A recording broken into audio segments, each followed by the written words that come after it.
आइए दोस्तों देखते हैं घन और घनाभ का बहुत ही अच्छा टाइप देखते हैं। चलते हैं, क्वेश्चन है, यदि प्रत्येक 10 सेंटीमीटर भुजा वाले दो घनों के सिरों को जोड़कर एक घनाभ बनाया जाता है तो इस प्रकार बने घनाभ का पृष्ठीय क्षेत्रफल ज्ञात कीजिए। तो आप इसका रियल चित्र स्क्रीन पर देख सकते हैं, लेकिन मैं एक समझाने के लिए एक चित्र बना लेता हूं जिससे ये क्वेश्चन और अच्छी तरीका से समझ में आ जाए। दो घने और उनको जोड़ा गया है, उनके सिरों को जोड़ा कर एक घनाभ बनाया गया है।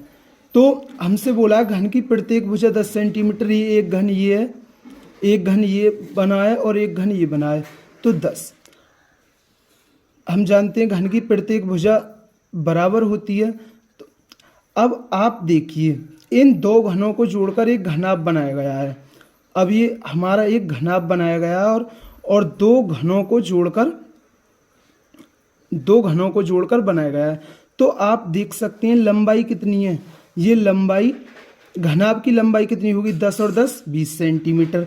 तो घनाभ की लंबाई 20 सेंटीमीटर हो गई, लेकिन आप चौड़ाई देख सकते हैं घनाभ की चौड़ाई तो कितनी है, चौड़ाई तो 10 है, सेंटीमीटर ही है। और आप ऊंचाई देख सकते हैं घनाभ की ये ऊंचाई कितनी है, ये घनाभ की ऊंचाई भी 10 सेंटीमीटर है।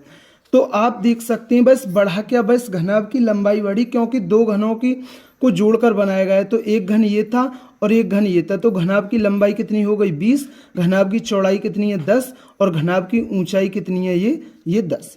अब हमसे पूछा है घनाभ का पृष्ठीय क्षेत्रफल क्या होगा। हम जानते हैं घनाभ का पृष्ठीय क्षेत्रफल क्या होता है, 2l प्लस बी ना l गुणा B B H plus H L.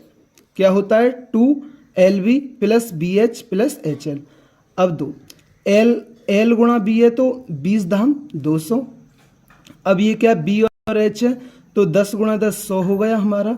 अब है एच एल, तो एच एल कितना है हमारा, h कितनी है 10 सेंटीमीटर, लंबाई ये तो 20 धाम 200, तो ये आ गया हमारा, ये आ गया 500। और जब हमसे क्या पृष्ठीय क्षेत्रफल पूछा तो सेंटीमीटर स्क्वायर में आएगा, तो आंसर क्या होगा 1000 सेंटीमीटर स्क्वायर। आइए इससे रिलेटेड ही एक दूसरा क्वेश्चन देखते हैं, आपको वो क्वेश्चन भी देखना जरूरी है और ये टाइप आपके अच्छी तरीका से क्लियर हो जाएगा। आइए दोस्तों देखते हैं, नेक्स्ट क्वेश्चन है, दो घनों जिनमें से प्रत्येक का आयतन 64 घन सेंटीमीटर है के संलग्न फलकों को मिलाकर एक घनाभ बनाया जाता है, इससे प्राप्त घनाभ का पृष्ठीय क्षेत्रफल ज्ञात कीजिए।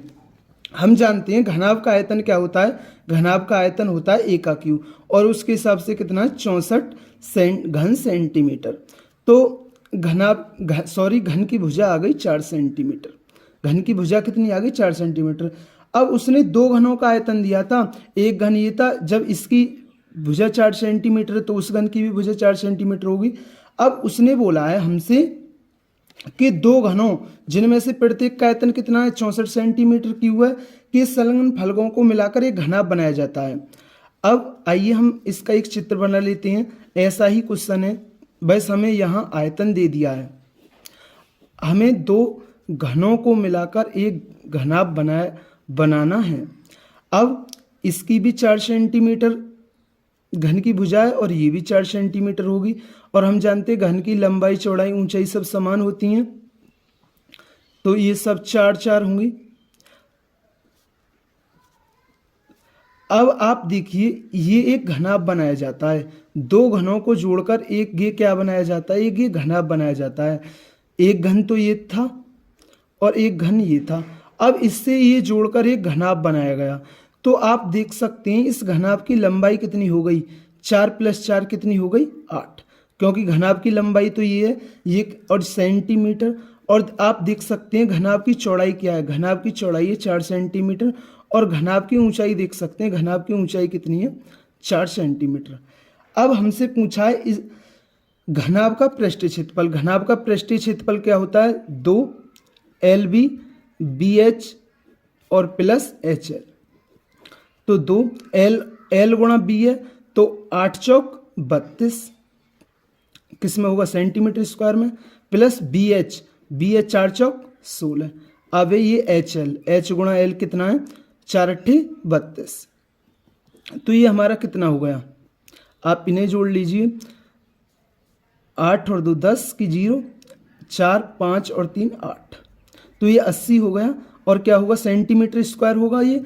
तो ये कितना आ गया, घनाभ का पृष्ठीय क्षेत्रफल आ गया 160 सेंटीमीटर स्क्वायर। तो दोस्तों ये आपके टाइप क्लियर हुआ होगा। अगर दोस्तों वीडियो अच्छी लगी हो तो हमारे चैनल को सब्सक्राइब करें और वीडियो को अपने दोस्तों के साथ शेयर करें। थैंक यू दोस्तों।